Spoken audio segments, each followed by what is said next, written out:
Hello, welcome to the self-learning platform by Dr. Sushma Singh. Today we start Unit 23, Nationalism, and our topic is economistic theories. Economism is an extremely popular form of explanation and as such is favored by both the Marxist and the non-Marxist alike. In modern literature, this explanatory framework appears in different forms. But in the final analysis, the common denominator is that both deny the specificity of the nation state. The starting point of the economic conception of nation is that national consciousness is fundamentally a false consciousness and it can be used to justify or hide economic exploitation as well as political power and cultural supremacy. Marxist theories envisage nationalism as a modern phenomenon and posit a more or less explicit causal connection between the development of capitalism and the appearance of the nationalism. For Karl Marx, nations and states need to be studied and evaluated within the context and from the perspective of their place in class relations and in the class struggle occurring on the global scale.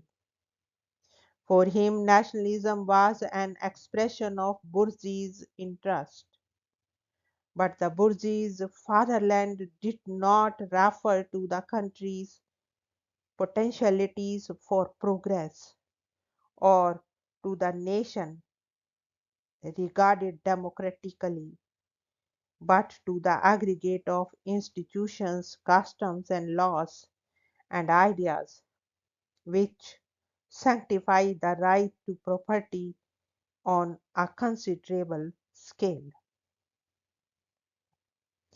For Marx and Engels, the nation was not a central category of social existence, but a transitory institution created by the bourgeoisie. Hence the famous sentence, the proletariat has no fatherland. However, Marx and Engels were well aware of the nationalist phenomena.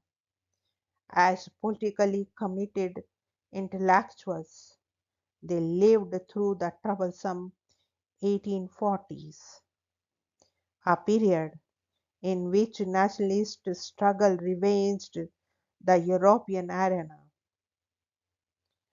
In these formative years, they therefore had to confront the nationalist demand of a variety of European people. To understand their attitude towards the nationalism, it is essential to know that they subordinated the survival of nations to the progressive march of history. Some people were fossils from a long gone past and were therefore objectively counter revolutionary. These reactionary nations had to be sacrificed at the altar of mightier national states. Though in some articles they presented the national question as a part of the political scenario, there was no attempt to explain the phenomena except perhaps in terms of crude stereotypes of national character. Marx did not present a theory of nationalism for three main reasons. First, according to him, the prevailing ideas of society in any epoch are the ideas of the ruling classes.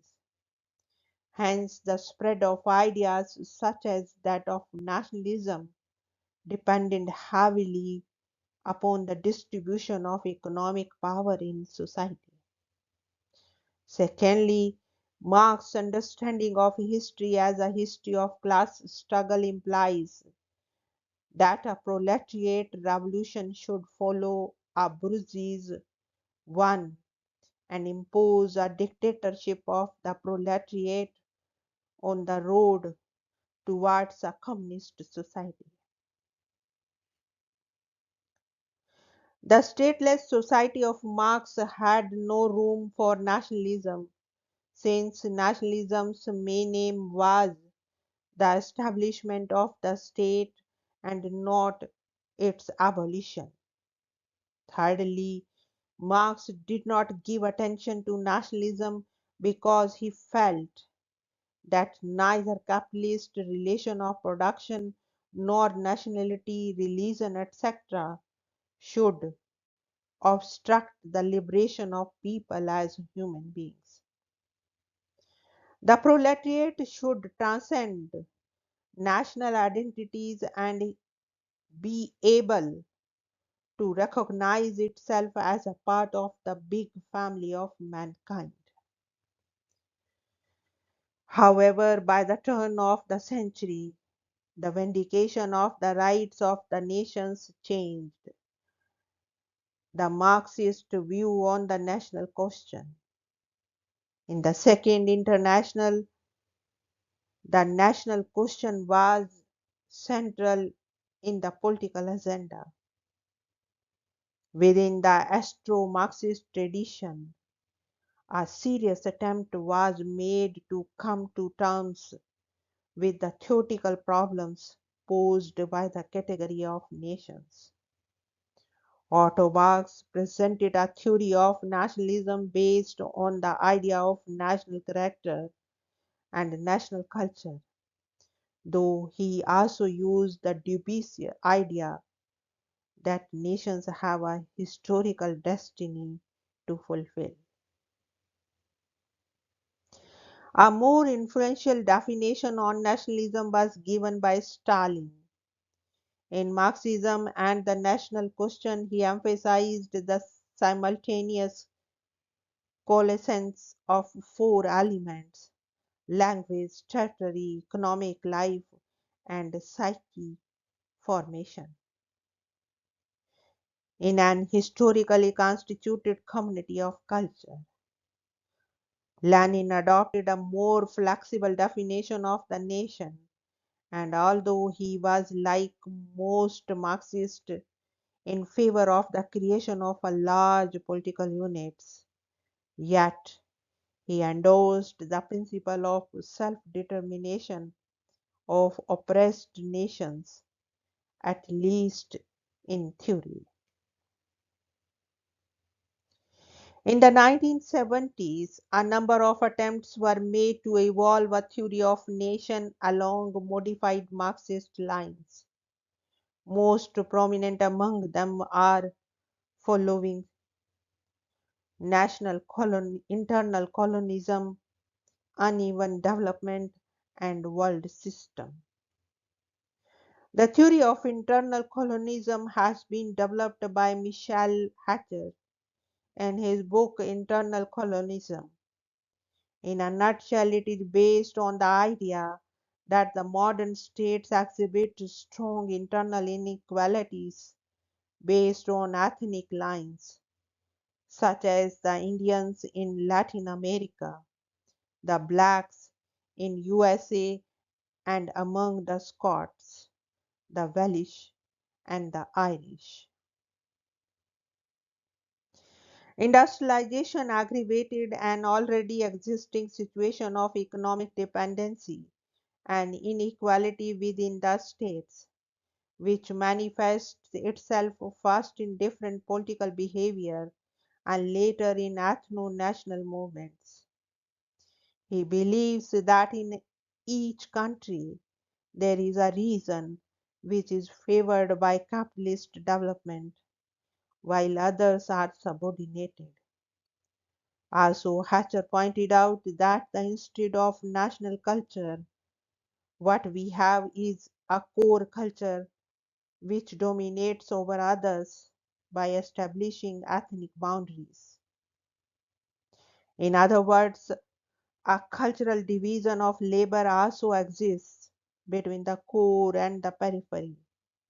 That is, they are developed a system of stratification by means of which the dominant group at the core is in a position to monopolize social positions which have a high prestige in society, while the members of the peripheral cultures are assigned social roles which were considered inferior.